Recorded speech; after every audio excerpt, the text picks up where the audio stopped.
advance the slides. Okay. And this is back. All right. Thank you so much for inviting me to come and talk here. Thanks to organizers. Thanks to Rafi and others.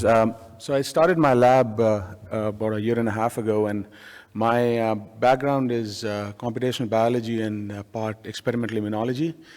And what my lab does is the area I call chemical immunology, which is to make chemical entities for the suppressive part of the immune system. And what I would like to kind of share with you today is this concept of doing design or making molecular entities based on looking at network as the target rather than single protein as the target, and how to choose those networks and so on. And hopefully I can show some wet lab data also at this time. So my talk is divided in 3 parts. I'll introduce our lab's software, which is yet another design and docking software. We call it CanDock, as in you can dock. So, and it's part of the suite of programs which I'll mention, and it's the Interactome docking software which we have. I'll talk about the disease relationship and why is that important, and how we can use these disease relationships in a manner to get novel targets or novel networks, so to speak. And finally, I'll talk about that how these things are useful for potent anti-cancer modularities and even for immunotherapy for these new entities which we have made. So to really do interactome docking, one needs to compute the interactome. Either one can use data which is available, or one needs to do it by looking at all the protein structures or kind of representation of all the protein structures with a certain set of compounds. And initially, we chose all human-approved compounds. So it was around 50% of human proteome, which was modeled with about 4,000 compounds and 50,000 proteins, each protein having an approximately 5 binding sites, with these as the divisions with both known and modeled structures. So it was a total of 1 billion interactions one way or the other. And that was one of the reasons or motivations to make this program or make this software. So essentially, what one does is one uses the methodology and develops this interaction map, which is an interaction of all compounds with all proteins.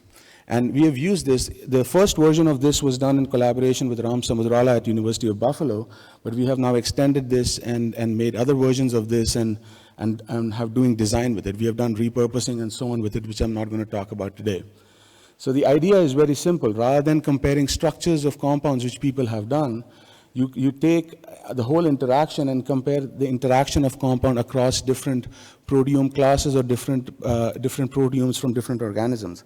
And the hypothesis is if that 2 signatures are similar or 2 networks are similar with a certain metric, then the compounds will behave similarly. And the behavior can be attributed to toxicity, efficacy, or based on different metrics. So the software which we use is we developed in C++. It's called CanDock, and it's part of the suite we call CanD, as in you can do it yourself. So we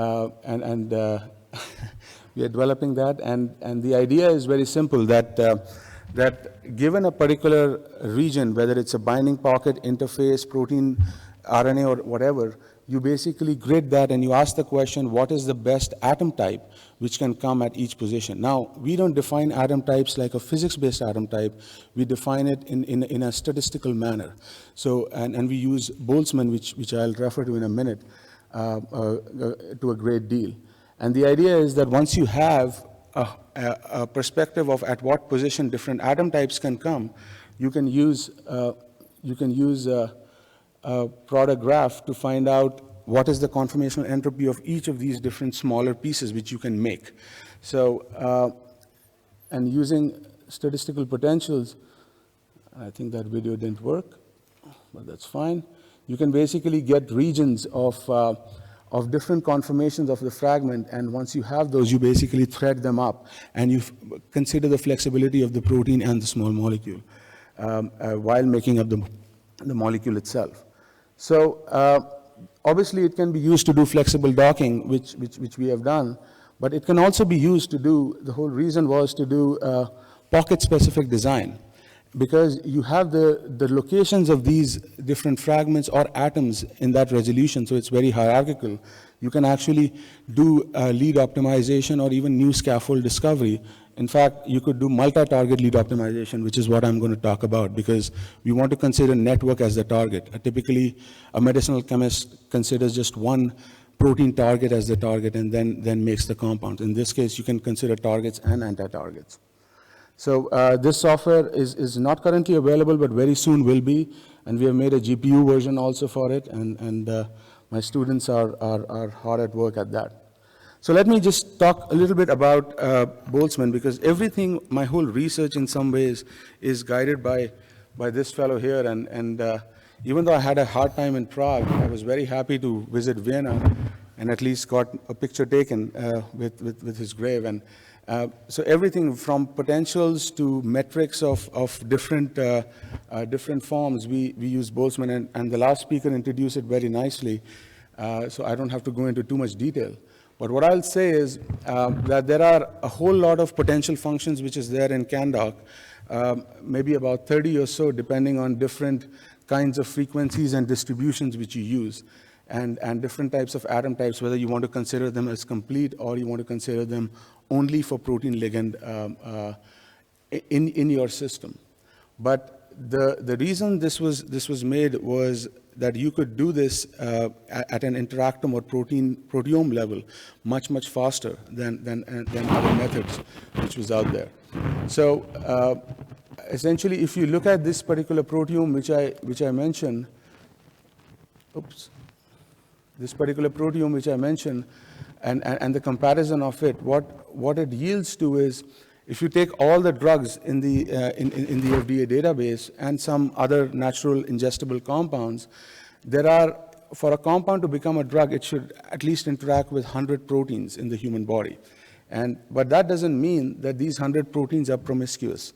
In a sense that drugs are not promiscuous, or multi-targeting or polypharmacology is not a promiscuous concept. It's a concept where what classes of protein are being hit by these drugs defines the efficacy and toxicity for that. And we have published some papers based on that, which I'm not going to go into. As you can see, that imatinib, which is much of the most widely used drug, has only 46 targets rather than 100 targets. So it's not that promiscuity or number of targets is important. So let me come back to the part of the talk which relates to disease-disease relationship. Because we have done an interactome screen, so to speak, for all drugs, you can really make combinations and ask the question, what diseases are related to what other diseases based on your prediction. So if you predict for one disease based on the hypothesis of interactome signature mapping, then you can do this for all diseases which we have done for 1,439 diseases. And you can ask the question, what maps to what, which is an interesting exercise in its own. So a lot of this work was done by my students, and I'll just give them credit before the talk ends. So a lot of chemical synthesis using the networks which we come up was done by my postdoc Joy. The computational work was done by Jonathan. The immunology work for the testing was done by Erin, and Travis is a great undergrad who was supporting the synthesis part. Okay. Probably this is better. All right, so let me just jump into it. So one of the diseases we looked into was castration-resistant prostate cancer, and very briefly, it is a resistant form of prostate cancer where androgen deprivation therapy, and after castration, the cancer comes back, and really it's a devastating disease that the two drugs in the clinic right now, enzalutamide and abiraterone, only works for 3 months. And I should not say only, but it's from a compassionate perspective, but still, the lifespan is too little compared to that. And I'm acknowledging Tim Ratliff here, who's the director of our cancer center, who am I learning a lot about cancer. As I told you, my background is immunology and not cancer, but it has been a good road. So what we have done is we took our interactome map and we asked the question, what diseases were related to prostate cancer. And this was basically taking all prostate cancer drugs, developing the signature of these prostate cancer drugs, doing the predictions for prostate cancer, doing the predictions for all these other diseases you see here or indications you see here, and then asking which overlapped with what. And that's how this chord diagram is made. And the larger the bar in this chord diagram means the more pathways or more compounds predicted are overlapping. And one can take, and in fact, when we looked at genome-wide association studies, which we have not done fully right now, but very sporadically, a lot of these things which we were predicting ground up from structural interactome came up from what people used to predict from genome-wide association studies, so which was very interesting. So we took a few of these, like prostate cancer relationship to breast cancer, hypertension, and inflammation, and essentially we can develop a proteome compound submap rather than the bigger map here. And that kind of looks like this, which I don't expect you to read, but the idea is that there are these known prostate cancer drugs, which are a lot of them, whether they're used anywhere in the clinic, right? I already told you that castration-resistant prostate cancer is only 2 drugs which are there, but prostate cancer itself, clinically, many, many compounds are used. So we develop signatures for them and ask the question, what other compounds match those signatures, which are not part of that, as a first step? And then we wanted to test that. And there was a reason of doing that. So we basically took the top 10 hits, essentially, from our screen, and one of them was, which came up very, was inhibiting very well, was this particular compound, which is typically used to treat endometriosis. But the whole idea or the whole purpose of doing this was not to just do repurposing or make new compounds, but was also to do target discovery in a manner which matters, because a lot of negative data is missing in the literature, in the public domain, and in this way you could generate data from both positive and negative and ask the question, out of your set of protein targets which you have computed, and from your positive and negative results from your compounds which you have tested, what subset of proteins are the actual target, so to speak, or what is the network which is the actual target? And I'm not going into too much details, but I'm happy to talk later. The idea is you take the positives and takes the negative and ask the question, what is the common or intersection set among them to get a list of targets here? And the larger the bar here, the more it is hitting on the protein target domain. So what you get from this are a lot of proteins which are already implicated in the prostate cancer pathway. And I'm just kind of showing you from a perspective that biology is inherently redundant. And one you can see here that typically when people make prostate cancer drugs, they just make it for androgen receptor signaling or androgen receptor itself. But when you essentially, drug design should really be done by not hitting androgen too strongly, but hitting downstream targets, which causes resistance strongly. So in this case, like the transport of testosterone or the production or biosynthesis of testosterone and all of those things are typically not taken into account in a normal medicinal chemistry fashion. But we essentially took that computationally and designed compounds from our lead. So our hypothesis really was that I don't want to hit the target very strongly because it causes downstream resistance, but I want to hit the downstream pathways which are not really at the node for these things and have a differential targeting, so to speak. Now, the first thing which comes to mind is that this may be more toxic than a single target approach. And I would show you that it's actually not toxic and more efficacious in that regard. So let me just jump to some wet lab data and talk about this. So what we did, we basically took our lead and we developed, based on our multiple hypotheses of the mapping, we developed a original profile and the lead profile which we wanted.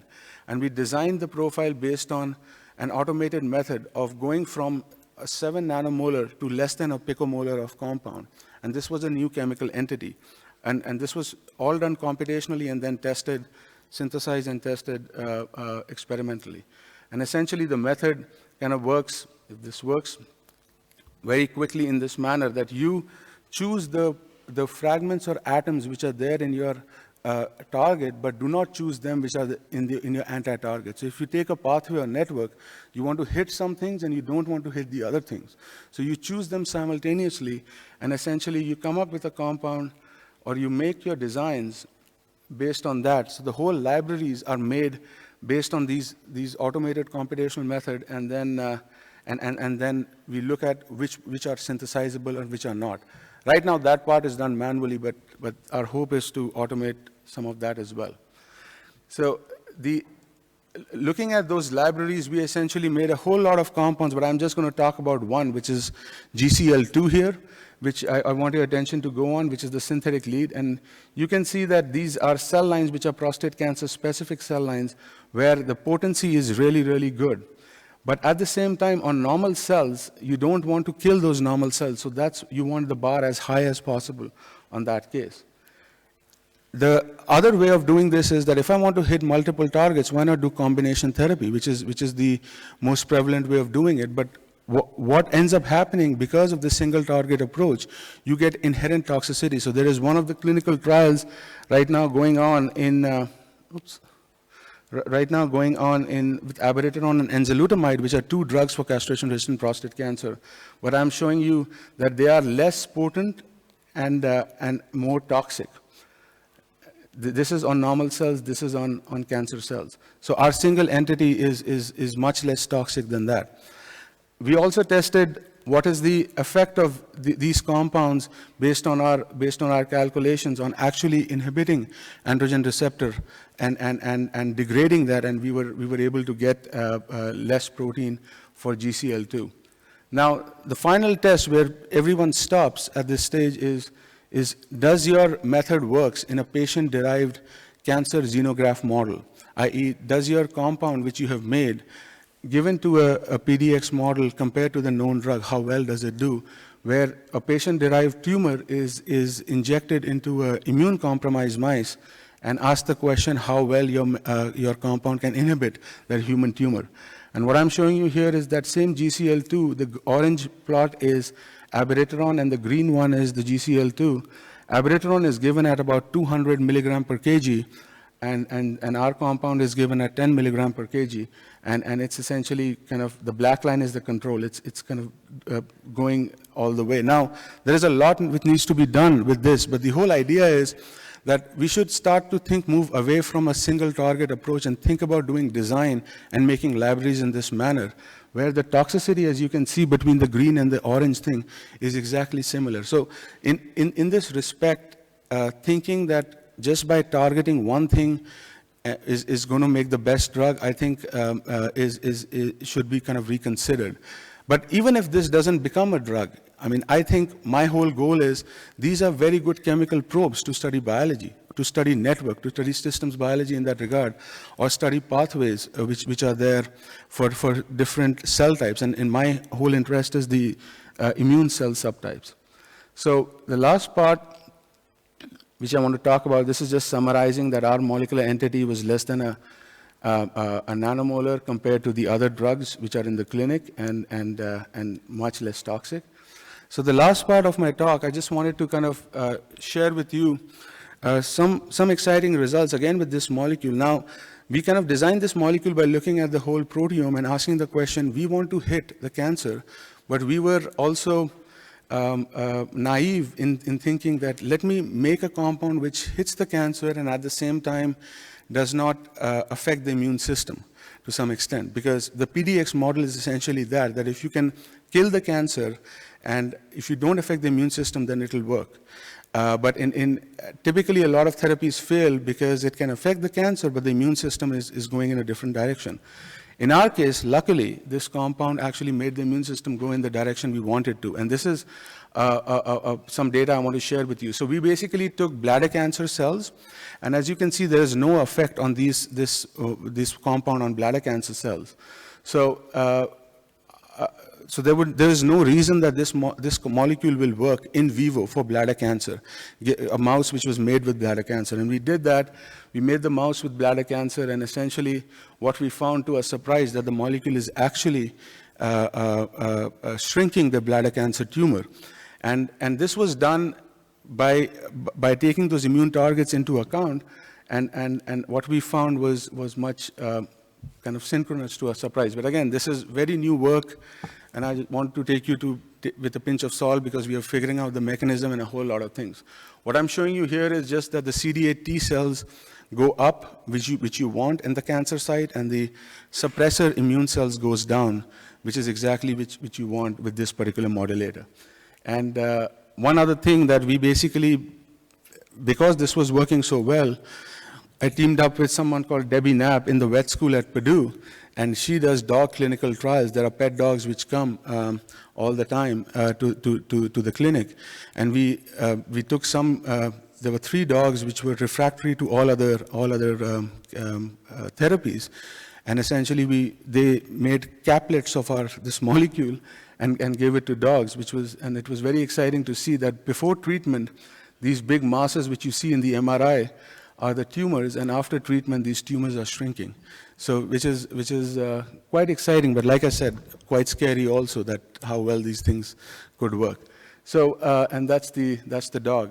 One kind of tidbit that, like there is HIPAA for patients, HIPAA for dogs is that you are not allowed to know the owners. You can post a picture of the dogs, which was quite interesting to me. Anyways, I'll just end here and say some take-home messages that we have a tool which could do interactome scale design and docking, and we have made this based on parameterizing different protein classes. Differential inhibition, in my view, is a better way of doing drug discovery than combination therapy of single drugs, and interactome design is kind of essential to avoid these dead-end leads and make libraries which are specific for things. And I'm also looking for postdocs, so some advertisement here. If you would like to join my lab, please do contact me. And I'll end here and just give one last thing before Phil comes up, is a small tool which we have made, which is a virtual reality-based tool to visualize and manipulate structures. And I hope it can be used in the PDB for people, and I'll just play it. By the time you can view it, and I'll take questions.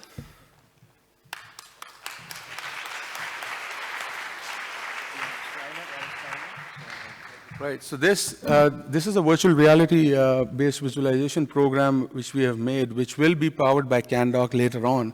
But right now, you can really do physical manipulation of it. You can load up any PDB. You can change. It doesn't have to be protein ligand. It can be protein-protein complex. It's like a 2 to 3 minute video.